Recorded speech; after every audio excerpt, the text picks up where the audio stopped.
Coucou tout le monde, on se retrouve aujourd'hui pour une nouvelle vidéo. Alors, on parle beaucoup de transformation, mais on en parle souvent comme quelque chose de brutal, où il faut plus de discipline, plus d'efforts, plus de pression, etc. Et moi, ce que j'ai envie de te dire, c'est que, et si on faisait autrement? Alors, je vais faire plusieurs parties. Donc d'abord, on va voir le mythe de la transformation brutale. Je vais te raconter quelques petits témoignages. Et ensuite, je vais te donner, entre guillemets, les différentes étapes pour faire une transformation tout en douceur. Alors, le mythe de la transformation brutale, c'est vraiment, ça te demande un tel effort, tu es obligé de te forcer, de te réinventer. Il faut que tu sortes tout le temps, tout le temps, tout le temps de ta zone de confort. Et en fait, c'est comme si on te disait, ben, tu vois la falaise là, mais en fait, tu sautes. Au lieu de faire, d'avoir un escalier et tu descends pour rejoindre la plage, par exemple, et là, tu te dis, ben, en fait, non, je saute. Et malheureusement, ce fait de sauter, ben, en fait, au lieu de créer quelque chose de stable, de solide sur lequel construire ben, son business, on se retrouve avec quelque chose dans lequel on n'est pas à l'aise, vraiment comme si on était sur des sables mouvants. Et on se retrouve obligé de réajuster en permanence, en permanence, en permanence, jusqu'à trouver le bon équilibre. Mais si dès le départ, tu pars en petits pas et que tu te dis, ben, tiens, euh, un pas après l'autre, je stabilise, et tu sais de toute façon que la marche suivante, ben, tu continues à descendre et que tu n'auras pas à remonter sur la marche précédente pour pouvoir stabiliser quelque chose, parce que tout est stable dès le départ. Ce qui m'a fait en fait réfléchir à ce problème, c'est que j'ai une femme avec laquelle que j'ai accompagnée, avec laquelle j'échange régulièrement. Et une fois, elle m'a laissé un message, je suis débordée même quand je m'organise. Et c'est pas un manque de discipline, parce qu'au départ, elle avait vraiment une organisation qui était, qu'elle avait créée pour elle, etc., par rapport à sa vie, etc. Euh, mais c'est qu'elle a dû prendre une nouvelle résolution, j'aime pas dire ça. Elle a voulu, comme moi, se poser des intentions pour atteindre ses objectifs, et elle a des routines soutenantes, comme moi. Et dans ces routines soutenantes, en fait, ce qu'elle n'a peut-être pas pensé à faire, c'est se dire, ben, tiens, je vais adapter l'organisation que j'avais faite à à mes nouveaux choix. Et c'est là, en fait, où le bas blesse.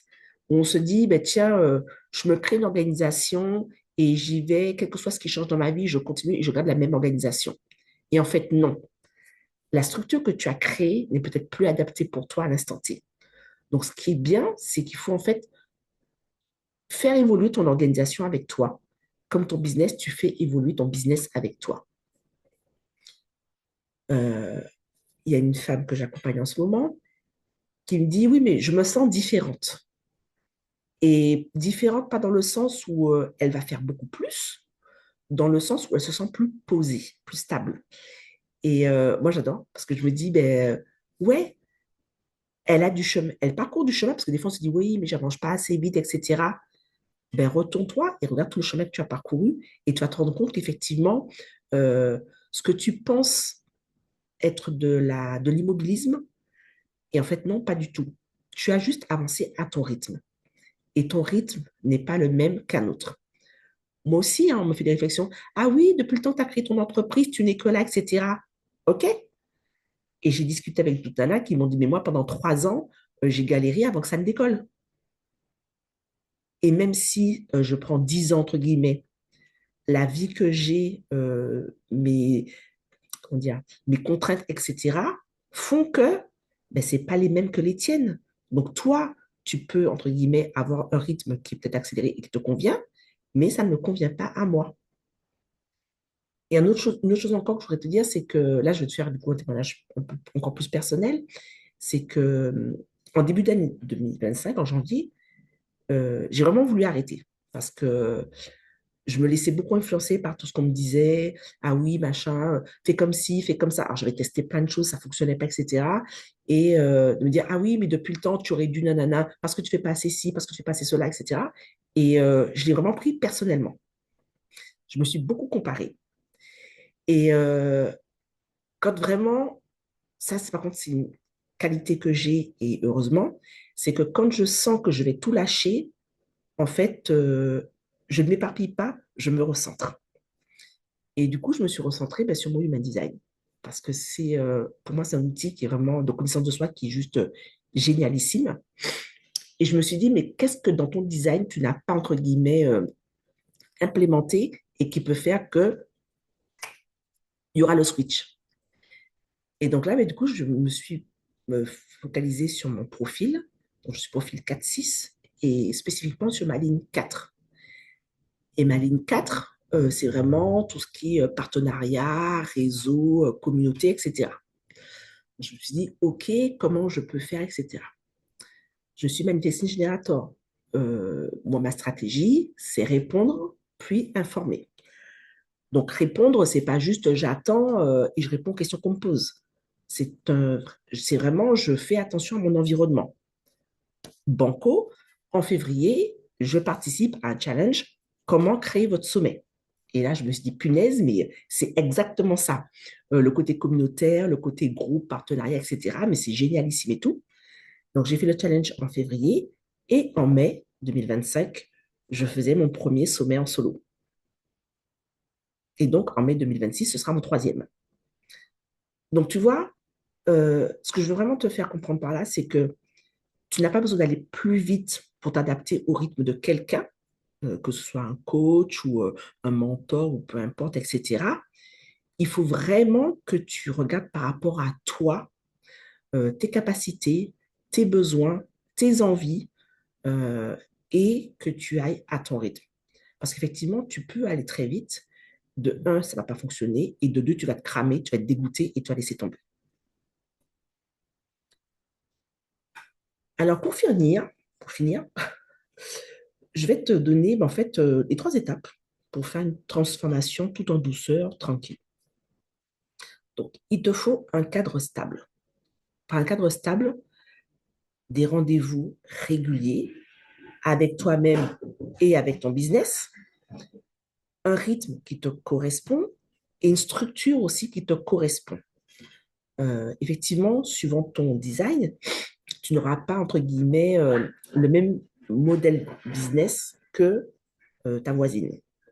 Donc, vraiment, c'est étudier vraiment ta charte, prendre des éléments qui sont nécessaires pour te créer la structure, le rythme et mettre tout ça en place dans un cadre stable, soutenant. Ensuite, un espace sécurisé. Je n'ai rien contre les coachs, mentors, etc. Nanana, nanana. On a chacun notre vécu. Il y a des méthodes, toutes les méthodes fonctionnent, mais toutes les méthodes ne fonctionnent pas pour tout le monde. Et il faudrait pouvoir, entre guillemets, parler de son expérience, parler de ce que l'on vit sans avoir peur d'être jugé. Et avoir des creux, c'est normal. On n'est pas toujours au top à pelum pelum. Non, ça, c'est pas possible. Euh, alors, c'est pas possible, je me comprends. Je suis manifesting générateur. Quand c'est un truc qui me plaît, je sais que je peux y aller et avancer pendant des heures et des heures parce qu'en fait, ça régénère mon énergie au fur et à mesure. Mais malheureusement, dans mon quotidien, je ne fais pas toujours que ce qui me plaît. D'où les creux. Et c'est normal. Il n'y a pas de honte à avoir, etc. Et sachant qu'il y a des types qui sont très peu énergétiques ou pas du tout énergétiques, pour vous, c'est encore plus important de normaliser ces moments de creux, de repos, etc. Et la troisième étape, c'est vraiment une progression qui est adaptée à ton énergie. Être perpétuellement dans les starting blocks, c'est pas possible. Se mettre de la pression H24, ce n'est pas possible. Je répète, pas pour tout le monde. Il y a des gens qui sont faits pour aller tout le temps à fond, qui fonctionnent bien sous la pression, moi la première, mais c'est par rapport à un centre que j'ai qui définit, etc. Mais ce n'est pas le cas de tout le monde. Ce n'est pas le cas de tout le monde. Donc vraiment, un cadre stable, un espace sécurisé, bienveillant et une progression qui est adaptée à ton énergie. Donc maintenant que tu me connais, tu sais que normalement, quand tu participes, tu regardes les vidéos, tu es censé normalement avoir ton petit carnet avec toi. Alors, sur ton carnet, je voudrais que tu te poses ces trois questions. Quelles tâches que tu fais et pour lesquelles tu te forces? Un, qu'est-ce que tu pourrais simplifier dans tes tâches, dans ton business, peu importe, tu choisis la sphère de, de ta vie qui t'intéresse. Et qu'est-ce que tu fais où tu es plus là plutôt pour prouver à l'autre plutôt que pour avancer? Tu sais, chercher toujours cette petite reconnaissance. Tu, tu es un peu comme la bonne élève, hein. Tu as vu maîtresse, j'ai bien fait, etc. Voilà. Réponds à ces trois questions. Et ensuite, réfléchis aussi au fait que, et si ta transformation passait par moi, faire moi, et pas par faire plus, qu'est-ce que tu pourrais mettre en place? Vraiment, je t'invite à répondre à ces trois questions. Euh, c'est pour toi, en fait. Si tu peux pas le faire, il n'y a pas de souci. Voilà. Mais se poser ce genre de questions et faire un peu de journaling, moi, je trouve ça hyper important parce que souvent, on a des choses auxquelles on ne pense pas tout le temps et qui ressurgissent dans nos écrits. Donc, voilà. Je ferme la parenthèse. Donc, quand tu avances à ton rythme, c'est pas que tu n'avances pas. Tu as une transformation qui est structurée, qui est stable. Et tu vois, là, je viens de fermer les portes de la tribu, mais c'est vraiment ce que je travaille, c'est ce sur quoi je travaille avec les femmes que j'accompagne dans la tribu. Alors, si cette vidéo te parle, reste bien connecté, parce que je vais en parler, enfin, tous les mercredis, je suis présente et je vais peut-être réfléchir à passer à une fois supplémentaire. Et puis, je te donne encore des petits tips, etc., sur la tribu. Et puis, ben, écoute, peut-être qu'à l'ouverture prochaine, tu seras parmi nous. Donc, en attendant, je vous souhaite de passer une excellente journée. Prends bien soin de toi. Et on se retrouve la semaine prochaine pour une nouvelle vidéo. Salut!